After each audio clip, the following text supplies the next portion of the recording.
Good morning, Jennings County. Welcome into Wednesday. It is August 18th, 2021. I'm Joe Ammerman. For the last several Wednesdays, we've been talking about North Vernon as the solar city and the new logo and all of that, the new logo that isn't really new. And the latest in that series, if you want to put it that way, we have as a guest this morning, North Vernon Clerk Treasurer Shawn Gerkin. Good morning. Good morning, Joe. How are you? I'm doing well. How are you? I'm very well, thank you. So we love to talk about the solar city and all of the solar panels and how it's going to save the city money. But most of us don't really know the nuts and bolts of how are we saving money. Are we, in fact, saving money? Because I think with something like solar and other alternative energy, there's usually a big outlay of money at the beginning to set it up, and then you hope for savings down the road. And very similar in this project. And so when the project first started to come to fruition and they met out at the airport, that was the first thought that they talked about going solar. And Mayor Oakes at that time then said, well, maybe we should look at a bigger picture and see if we can't get more of our city locations on solar.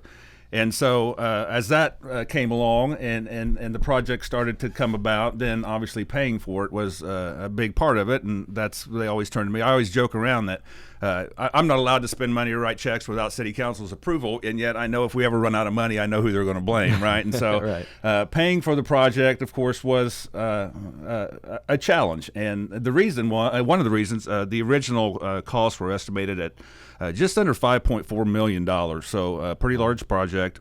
And as Trent explained to you, it wasn't just solar, it was the retrofitting of all the LED lights, so there's kind of two phases to make this happen. But we'd already begun discussions of the new city pool and the new city park as well, and I knew that was going to have a big price tag on it as well. So the challenge became, how are we going to pay for both projects? The owner or president of Johnson Mello, his name was Kurt Schneider, when he came and put the project in front of us, he had said that there were out-of-state banks here and there that would allow you to finance the project, not as a bond or a lease that would count against debt for the city, but as a guaranteed energy savings contract. And that would allow you to use previously allocated money for electrical payments to make the loan payment, okay? And so the key to that was it also didn't count against debt for the city. Now, that was lawyer talk, and it got a little tricky in there, but that's how that came about. So it was a good way for us to look at financing the project because it didn't immediately count against debt. We could use money that we were already budgeting for electricity payments, and then we would still have borrowing power for the park and pool project down the road. I at that time, and the interest rate that he came with the bank was a little over 4%, so it wasn't outrageous, but a little higher than rates were at the time. So at that point, I started reaching out to our local banks. Indiana Bank's a little more conservative, maybe, and to see if any of them had an interest in financing this project in that way. And they all said no but one.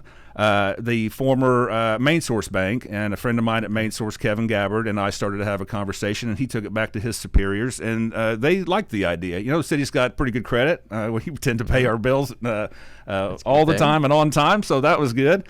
And so we were able to work out a deal with First Financial, again, the former Main Source Bank at the time, to finance the project in that regard. And did a 16-and-a-half-year loan where the city made an interest-only payment for the first year and a half while the project was being constructed.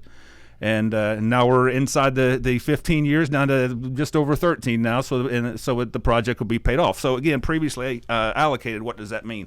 I'll give you an example. The sewer plant, we would budget approximately $150,000 annually to make the electric payment at the wastewater plant. It's always running, uses a lot more power than most people think. So even though you see the solar fields and the solar array of panels down just outside the plant around Tripton Park, the annual, we still budget $150,000 every year from our sewage utility fund for electrical payments. But since the panels are there, now the annual payments in the $20,000 to $25,000 range, oftentimes less, many months, especially now in the summertime. What was an average monthly bill of $14,000, $15,000 are indeed zero. And so, again, when people say, "Are you saving money?" Well, I guess not right now, because the $15,000 that I've saved that's not going to Duke Energy or an REMC or wherever our location may be. That $15,000 is going into a fund to make that loan payment. And so the real savings aren't today, but it'll be 13 and a half years from now when the loan's paid off, and that'll free up what's about an annual $400,000 payment for city officials at that time, probably long past my time. But you could focus that money then on a project that additionally benefits the community. So all in all, it's worked. Again, I think a lot of people, when they first came to the table and said your bills will go to zero, and okay, so that was the thought. But once we sat down and we started looking at locations, we might have a lift station out in the wood covered by trees. So we realized on the Carnegie Building, for example, the roof just wasn't big enough to put all the panels, or enough panels, I should say, on or around that location to bring it to a net zero. So those of us familiar with the project knew going in that the bills weren't going to be zero. And I think the doubters and naysayers, when they see a bill, again, we might have there's a random street light, one street light that they send me a bill for at the end of Muscatatuck Trail on Gum Street. Really? Right? Well, it doesn't have a solar panel hooked up to it, so I expect that $12 or $13 bill every month. So again, when people say, are your electrical bills zero? I can't honestly say no, because that's not always the case. But the project and the theory behind the project and the guarantee of a certain amount of kilowatt, again, now you're getting into, I know more about electricity than I ever wanted to know when this project started, but still way behind the likes of council members Wisner and Hatfield. So the bills aren't zero, but the production is what we were promised it would be. That generates a savings that are where they need to be. And thus, the real savings comes down the road a little bit. Okay. Clear as mud? Yeah. Okay. It sounds great to me, though, that Johnson Mello, to have that right? That's right. That they came in not just with a proposal, but a plan of how you can pay for it. Yeah, they had a whole package in place. Now, again, like I mentioned, their package included an interest rate just over 4%. We were able to finance through Main Source Bank at 2.45%, so we even saved a little money in that regard, too. That's awesome. Yeah. And then, again, as we went through the project, and some locations didn't make as much sense, and they were taken out of the project, if you will, total project costs came in just under $5 million when it was all said and done. Okay.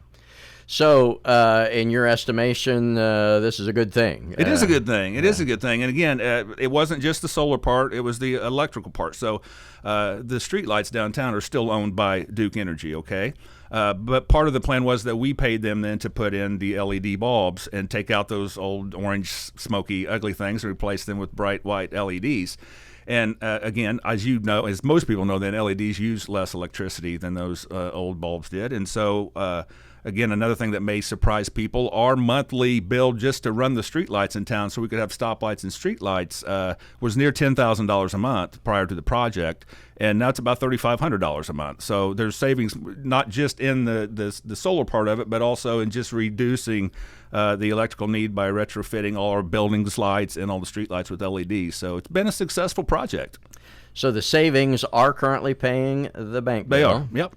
And so once that is paid off, then it's all on the You're in the plus free and side. clear. That's right. And then you won't be required to continually allocate or budget the same amount of money that you were prior to the project for electrical costs. You'll be able to budget what your electrical costs actually are and use the balance or the difference in whatever city officials decide to do at the time.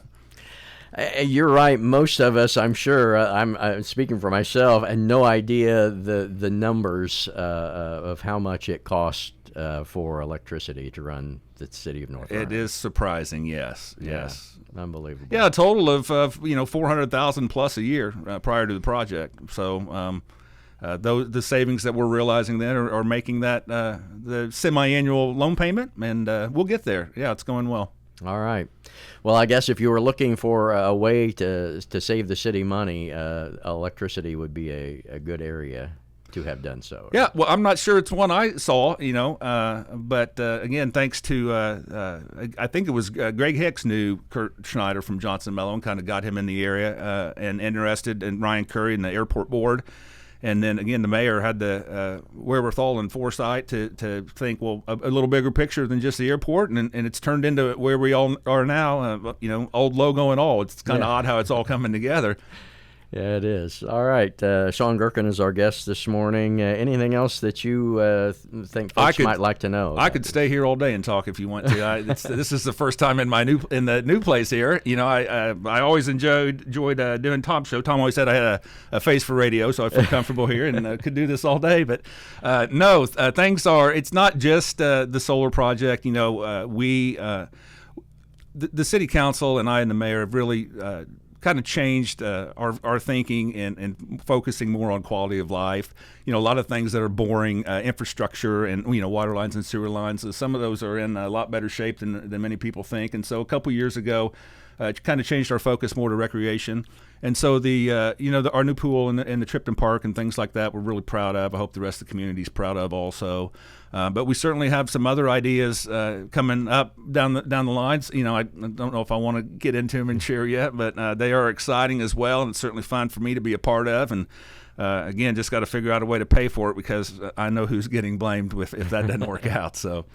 Well, I can tell you, and it's very obvious that those projects you're talking about, the pool and the park, a lot of people are getting a lot of enjoyment. Yeah, feedback's been great, and again, I'm very proud to have been a part of it. I'm in my third term now, so time flies. Been here 10 plus years now, so really enjoy what I do and being able to help, being a part of the team.